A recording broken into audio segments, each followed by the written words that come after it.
Hello বন্ধুরা, আজকে আমি বানাচ্ছি রিঠে মাছের ঝাল। তো প্রথমে আমি রিঠে মাছটাকে সুন্দর করে ভেজে নিয়েছি ধুয়ে। তারপরে আমি এখানে তেজপাতা, শুকনো লঙ্কা, একটু দারচিনি আর ফোড়ন দিয়ে নিয়েছি। এরপর একটু পেঁয়াজ দেওয়ার দরকার ছিল, কিন্তু আমি এর আগেই মিক্সচারের মধ্যে মশলার সঙ্গে পেশে নিয়েছিলাম, একটু বেশি হয়ে গেছিলো তাই আমি দিইনি।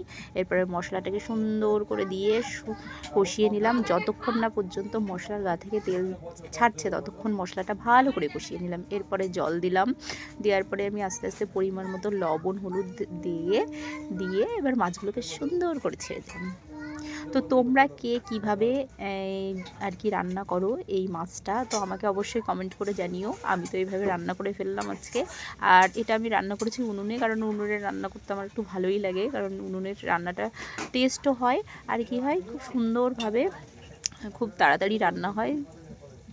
তো দেখো আমি এটাকে পুরো কষিয়েই ফেলবো, কারণ কি বেশি একটা গ্রেভি টাইপের করব, বেশি একটা ঝোল রাখবো না।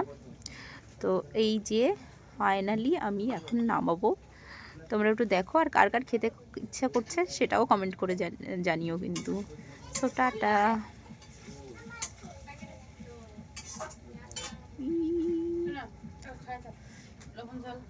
হয়ে গেছে কষানো।